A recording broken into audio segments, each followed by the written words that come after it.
Hi, I'm Marcus. Welcome back to the historic series topic of Art War, famous battle in ancient China.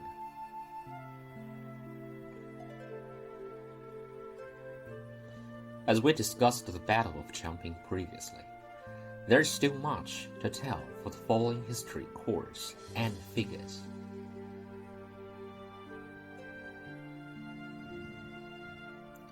Today, some of our old friends in the Battle of Changping shall take a curtain calls to us, and we shall introduce those yet to come in near future.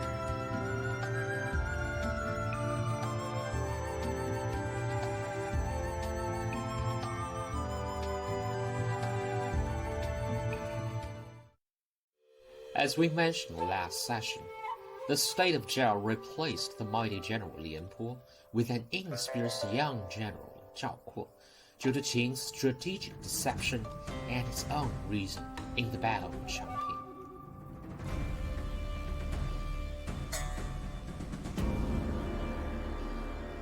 As a result, the Qin's force pretended to be defeated in the beginning and drew Zhao's force into their encirclement. Eventually, without the support of Green's reserve, Zhao's 400,000 soldiers were surrounded for 46 days by Qin's 500,000 army. They had to choose to break through the encirclement. 46 days later, without reinforcement and supply, the Zhao's force had to break out the encirclement.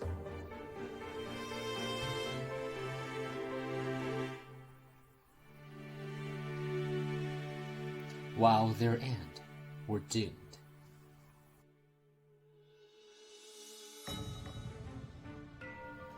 The remaining soldiers of Zhao surrendered to Qin after Zhao was stabbed on the battlefield. However, Baiqi had killed them all in case of large-scale rebellion due to their number. The Battle of Changping ended up with a disastrous failure of the state of Zhao. Yet, it's not over. Though Qin had won this battle and annihilated 450,000 Zhao's force, it had also taken heavy casualties, with approximately 250,000 to 300,000 men. As the top general, Baiqi knew the importance of the pursuit of the triumph, but he had one more thing to do before launching attack on the inland of the state of Zhao.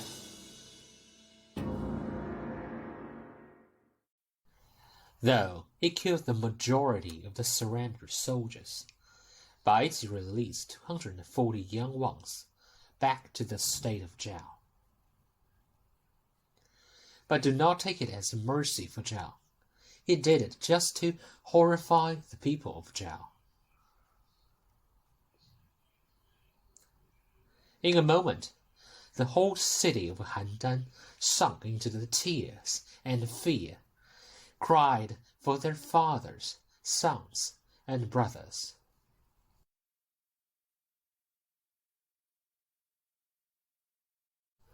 After transient rest, at the end of 260 BC, Baiqi started to take neighboring areas to consolidate the achievement of Changping. They took Pilao in the west and Jinyang in the north. We should know Jinyang was the cradle of the development of the state of Zhao.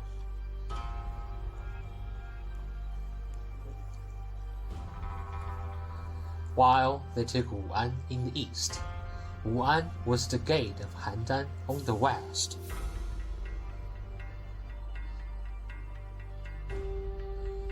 Baiqi was ramming the gate of the capital of Zhao.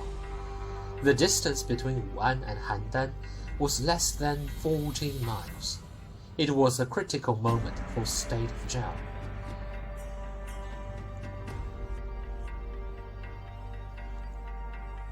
However, history is dramatic, as you may often find a turning point at the crucial moment.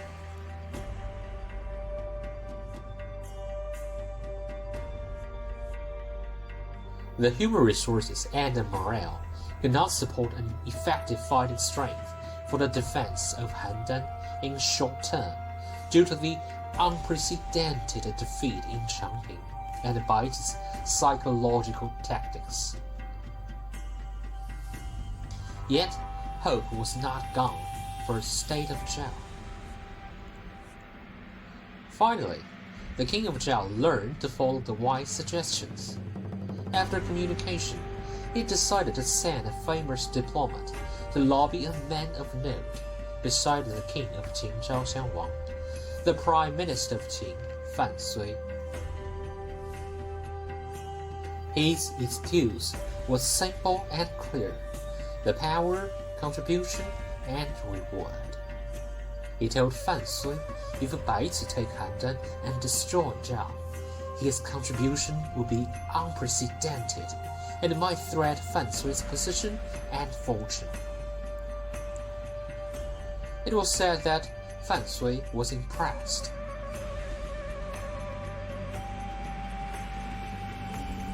Virtually without hesitation, frontline suggested the king of Qin赵桓to make peace with state of Zhao in excuse of exhausted men with heavy casualties.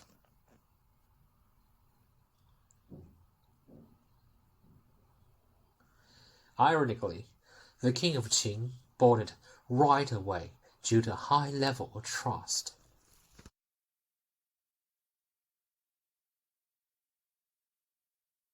Thus, state of Zhao finally come to a truce with Qin at the cost of surrendering 6 cities and towns to Qin.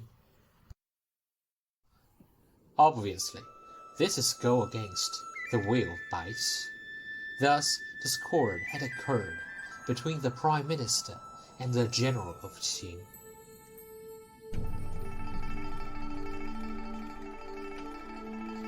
After the agreement between Qin and Zhao, the state of Zhao should surrender the 6 cities and towns as they agreed.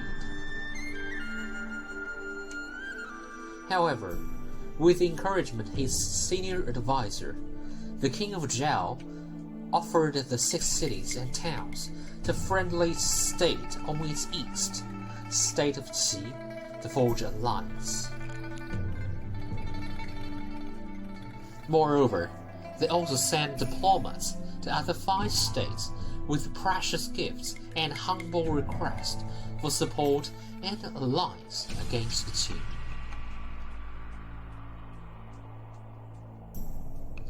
Under the dual background of fear of Qin and satisfaction with the generous reward of Zhao, all other 5 states were willing to align themselves with Zhao. The state of Qin was utterly isolated on the diplomatic level.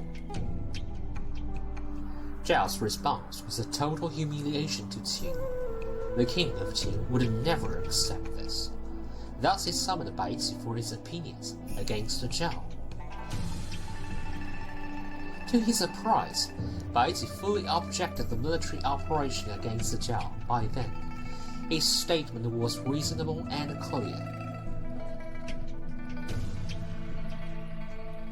The whole state of Zhao had gradually resumed their momentum after the defeat in Changping. They gathered the forces garrisoned the boundaries and fortified the cities for the incoming invasion of Qin. Besides, Zhao had a consolidated alliance with other 5 states against Qin. To sum up, the best time to eliminate Zhao had lost temporarily. However, man's desire is infinite, while lifespan is limited. The king of Qin赵桓would not wait until his last chance to unify China slip away.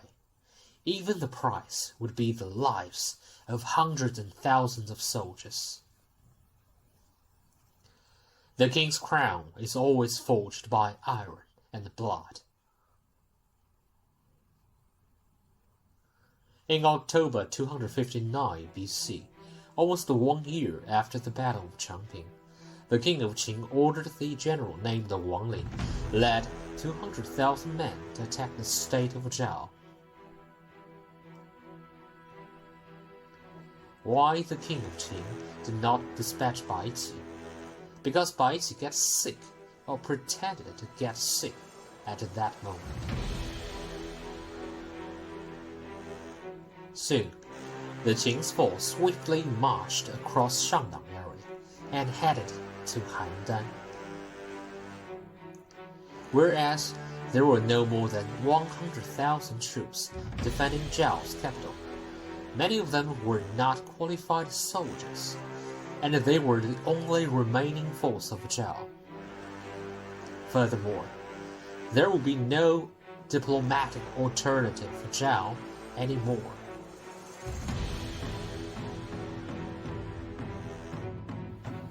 While the outcome was somewhat unexpected to Qin, the Zhao's morale had been greatly boosted after 1 year's recovery. In addition, driven by their hatred against Qin, they all strived to keep the invaders. Under the leadership of the emperor, the citizens all took part in the defense of Handan, regardless of their age and gender, as well as their social class. One royal member even organized his wife and concubines to support the combat on the city wall. By the second year, Qin did not take Handan and took a heavy casualty of 40,000 to 50,000.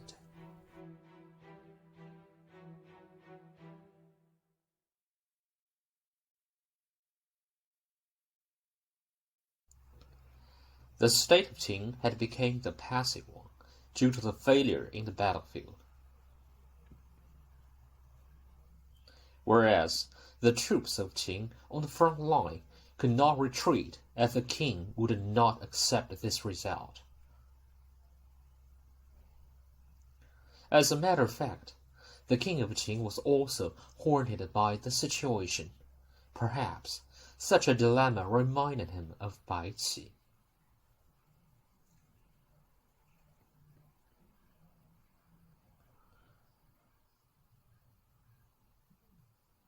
Thus, he sent someone to ask for his advice.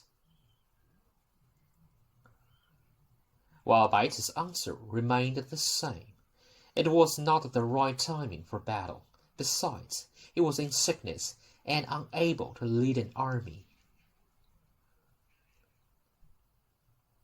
Such a response did annoy the king of Qin, and what would he do to turn the tide against Qin?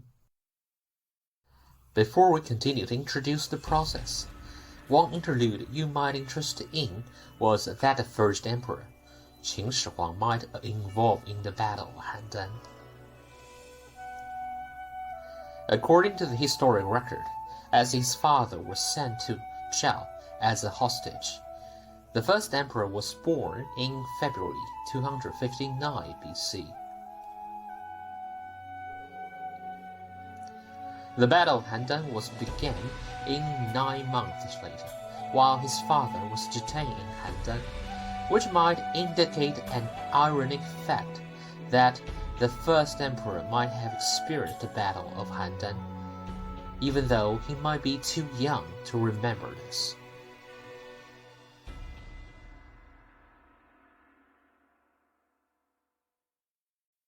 By contrast, as his great-grandfather, the king of Qin Zhang would never forget this battle, as it would be his Waterloo in his lifetime.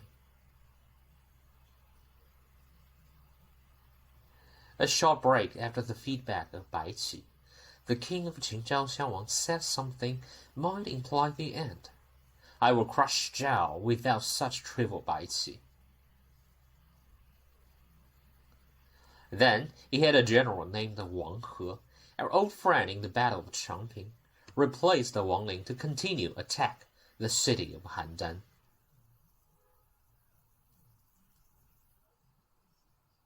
Besides, he dispatched more reinforcement with Wang He and thus sweetened the pot. But all these efforts just increased the number of deaths for both parties. 8 to 9 months had passed. The city of Handan stood still before the Qing's force. The history record documents 3 times of conversation between Baiqi and the king of Qin in the Battle of Handan, while the last one was after Wang He's setback lately. The king of Qin earnestly requested him with a naked threat, saying mountainously, "Though you are sick, please lead the army for me, and thus you will have my gratitude. You will be double rewarded for your contribution. Otherwise, I will bear a grudge for you."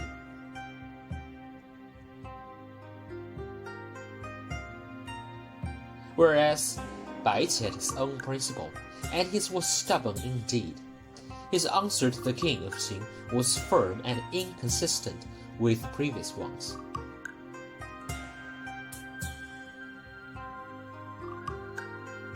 "I do understand I will be punished if I decline your appointment, while I'm afraid there will be no military achievement if I accept it, since your goal is to take whole China rather than the state of Zhao. I sincerely ask you to discontinue the attack Zhao and have the exhausted force return home safely. It is said that the value of the national power for a wise king is in correspondence with the reputation for his faithful subject. Thus, I plead with you to think twice for a decision. Otherwise, I prefer to die to obey your order."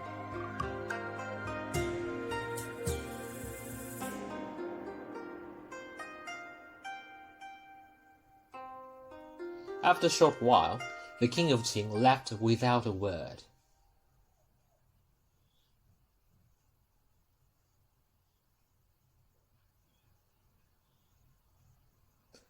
Though the king of Qin had repressed his fury, everyone could tell a storm was coming to Baiqi.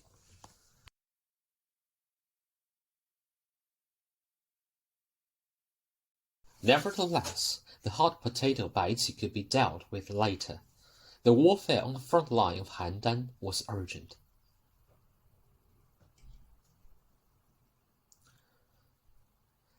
A longer deadlock may result in a more unpredictable variable.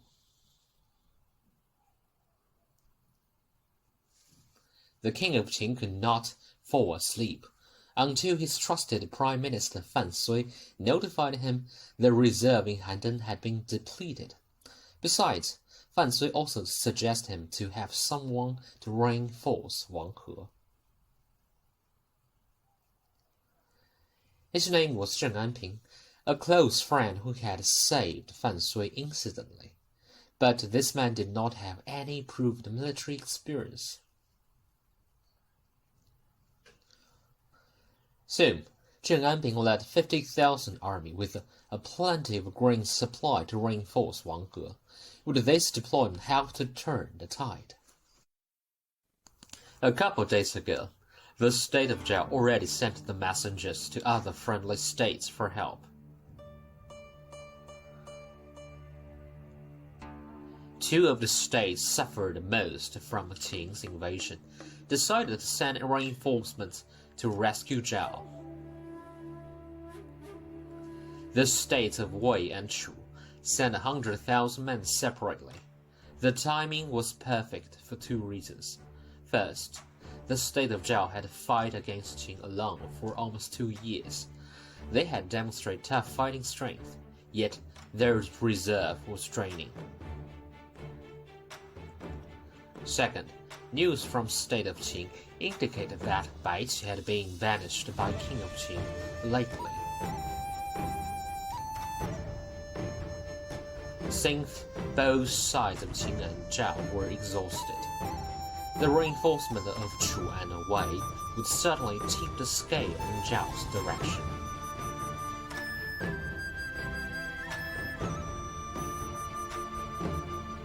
Whereas a message from the King of Qin to his counterpart Wei altered the situation, he told the King of Wei, "I would annihilate those states who ever tried to save Zhao after I crush it." The King of Wei was scared, thus ordered the halt of the reinforcement. Does that mean such a gigantic rescue would vanish into nothing? Eventually, a man changed the course of history.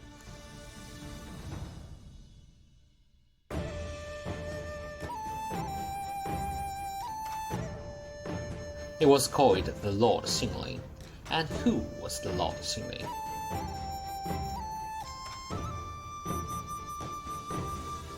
He was the younger brother of King of Wei, who was reputed for military genius and was dreaded by the king himself.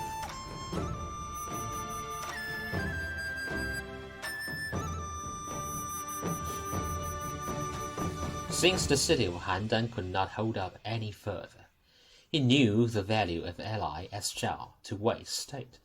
Thus, he managed to steal the commander's seal with assistance of a concubine of King Wei. Then he had one of his followers stroke the commander Wei, who obeyed the order of King Wei to stay put where they were. On the contrary, he declared himself the new commander of this army in the name of King Wei, and marched against Qin.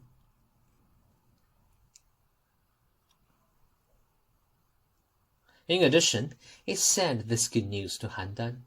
What would the remaining force of Zhao in Handan do?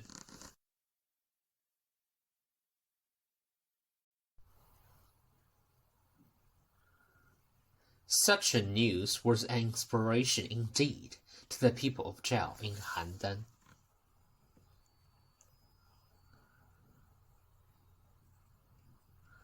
Though they had inflicted heavy blow on Qin's force, they had also taken huge casualties. If it wasn't the timely arrival of the reinforcement, the falling of Handan would be certain and instant. Hence, they must do something to cooperate with the allies to harass the enemy.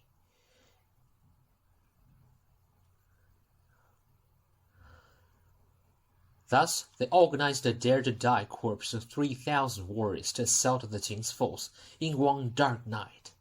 It was utterly unexpected to Qin. They had to back off temporarily, and this won the precious time for the reinforcement.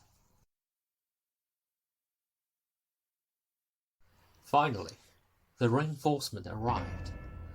There is no doubt the only thing Wang He could do is to break off the siege and retreat.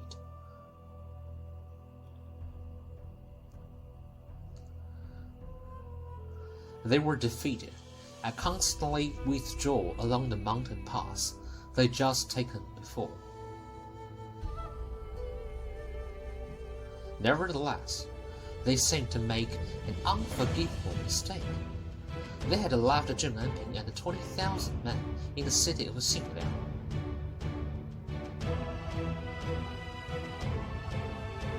While their destiny was certain, they had been surrounded by the united force of Chu and Wei straight away.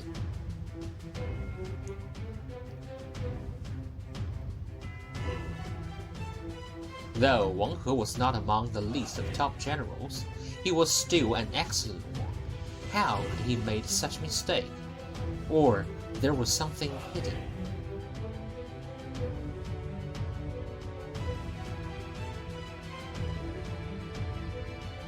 As a matter of fact, this might be a consequence of internal struggle.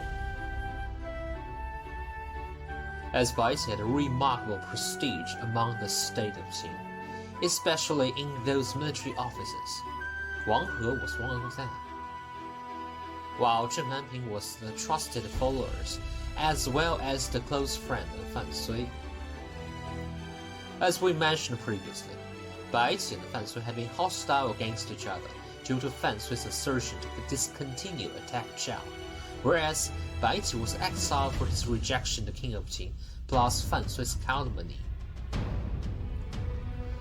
Thus, those men loyal to Baiqi may inevitably resent Fan Sui and his men. Therefore, it was highly possible for Wang He to withdraw without notifying Zheng Anping deliberately to vent his anger. The alternative for Zheng Anping was limited: fight to death or surrender. Whereas he chose the second path, and thus step out of the stage of history dishonorably.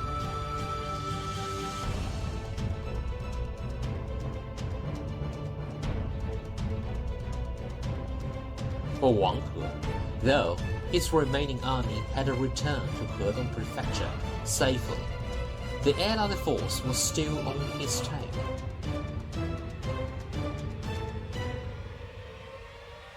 In the latter months, he gained some victories against the allied force, yet he failed to keep the fruits of victory.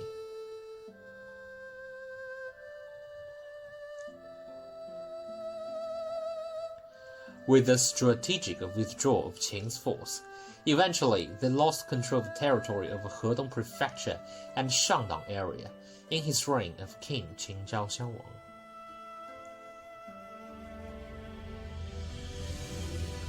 This failure also witnessed the doom of Baiqi. After the defeat, the accumulation of both shame and anger of King of Qin finally erupted. He doesn't want to see and hear Baiqi anymore, because it would remind him of this disgrace. At Baiqi's wife's suggestion, he ordered Baiqi's suicide. The death of Baiqi was dramatic. He might foresee the unfortunate end of his career, but he did never expect the King of Qin's order.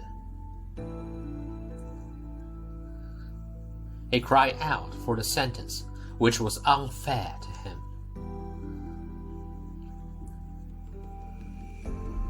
A good while, he muttered to himself, "Death is what I deserve," as I ordered the execution of hundreds of thousands of soldiers of Zhao in Changping.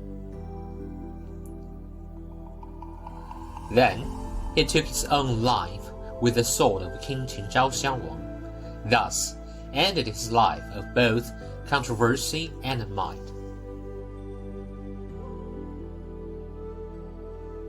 Baiqi's death symbolized the end of Qing's military expansion temporarily. With the fallback of Qing's force, as well as the reoccupation of the lost territory, the allied force had no strength to launch another military operation against Qin. The land had sunk into dead silence of desolation and ruin. When we look back at this part of history with curiosity and caution, you may find chaos and rigidness of Qing's command on the military level. What caused this problem? In the book Art War, quite a few factors altogether may lead to the victory of war, while two of them may help to explain in this case. First, triumph comes when leaders and followers pursue the same goal. The whole state of Qin had fought as one under the pressure in the Battle of Changping. However, grudge had occurred between the Prime Minister Fan Sui and Baiqi when Zhao's diplomat incited Fan Sui to cease fire with Zhao. Thus, Qin lost the best opportunity to eliminate Zhao once for all. Moreover, the incompatibility between the general and prime minister was fatal and eventually pushed the death of Baiqi.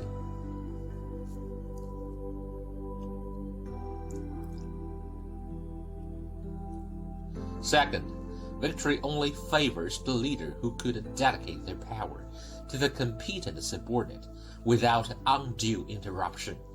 By contrast, the King of Qin followed the Fan Sui's suggestion while disrupt Baiqi's reasonable deployment. Furthermore, ignored Baiqi's suggestion by constantly sending troops to the siege of Handan, regardless of the strengthened defense of the city and deteriorating diplomatic situation.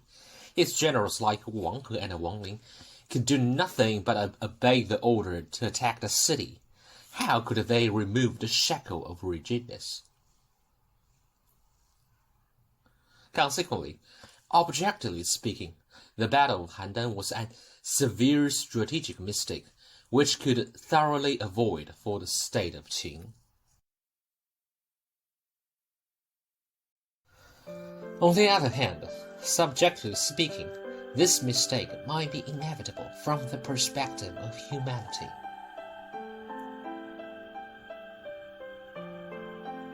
The triumph in Changping had tremendously boosted Qin's morale and confidence. Thus, the majority of people of Qin tended to underestimate the Zhao's remaining fighting strength. Hence, most of them did not object Fan's suggestion to make truce with Zhao, temporarily, including the King of Qin.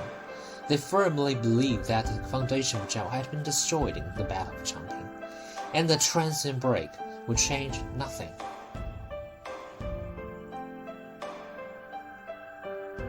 I will crush Zhao without such a trivial person like Baiqi. When the King of Qin said this, what he meant is he could conquer Zhao with or without Baiqi, indicated that he had become arrogant and improvident by then. Besides, he was an old man, nearly 65, after the Battle of Changping. What behind the unfinished achievement in the declining years was endless darkness. Why not take a leap before it was too late? Even the cost would be 100,000 soldiers' lives.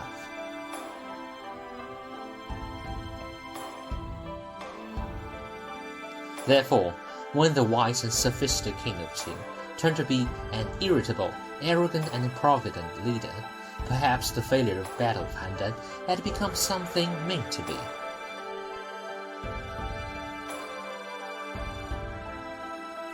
A few years later, Fan Sui retired and deceased in his fief, a decent way compared with his colleague, as well as political opponent Baiqi. While the King of Qin left the world with regret and concern, their time has come. The new era has begun. The shift might shape up a new political landscape. Nevertheless, the biggest beneficiary of the Battle of Handan, Wei State, failed to seize the opportunity. Whereas the state of Qin still strive hard to fight for its dream and eventually unify China in less than 40 years. How did it manage to do it? Let's discuss this in the next session.